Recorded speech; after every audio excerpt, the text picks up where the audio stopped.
世間萬物因緣和合而生，因緣嘅消散而滅。家庭成員都會有緣起緣散嘅一面。小朋友大個咗啦，獨立咗嘅時候，難免會離開父母去尋找自己嘅新天地。呢種分離難免會令到唔同嘅成員有各種嘅情緒。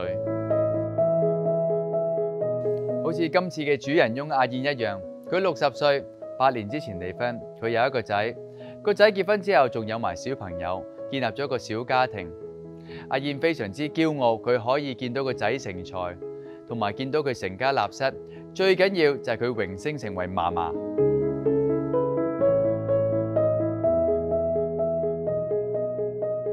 喺阿仔鼓勵之下，阿燕就辭去咗佢做咗好多年嘅餅店經理。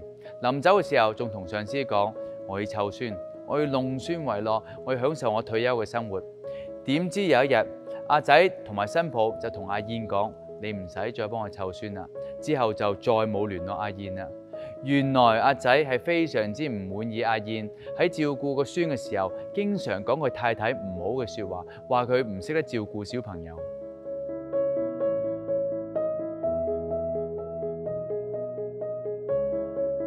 面對個仔嘅指責，阿燕當然非常之憤怒同唔開心啦。佢係抱怨新抱冇親力親為去照顧個孫，同埋無時無刻好似女王咁要靠工人姐姐去照顧啲孫。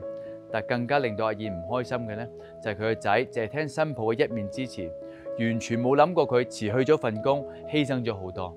冇人肯定佢，更加冇人關心佢。阿燕當然非常之唔開心啦。同一時間，佢擔心自己老咗之後呢，冇人照顧。唔同嘅情緒糾結埋一齊，令到阿燕失眠，情況仲越嚟越嚴重。所以最後佢決定去揾佛法心靈輔導中心去尋求協助。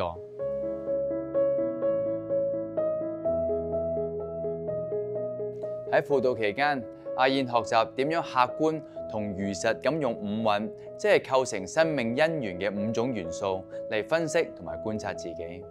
佢發現原來佢同個仔新抱喺關係當中存在貪愛同厭惡嘅情緒。阿燕對個仔有貪愛，因為得唔到個仔嘅關心，而出現咗憤怒嘅情緒。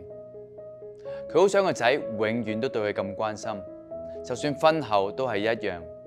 所以當呢份渴求加上佢對母子關係係恆常不變嘅呢種執着出現嘅時候，就令佢更加難離開呢種痛苦。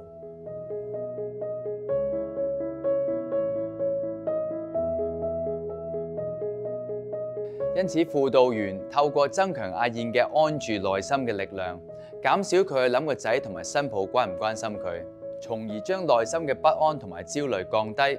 跟住，輔導員就會帶佢建立正業，即係協助同埋肯定佢自身嘅能力，用正確嘅心態同埋行為去回應事情嘅發生，慢慢建立獨自生活嘅技能同埋習慣。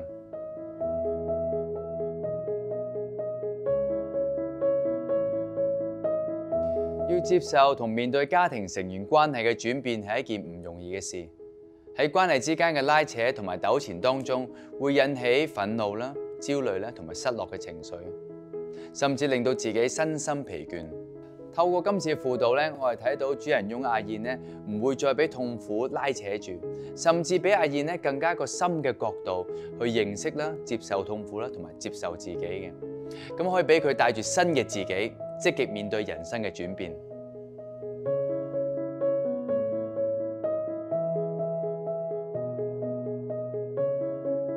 輔導中心嘗試將佛法結合心理學，將2500多年嘅智慧融合成適切嘅現代心理治療。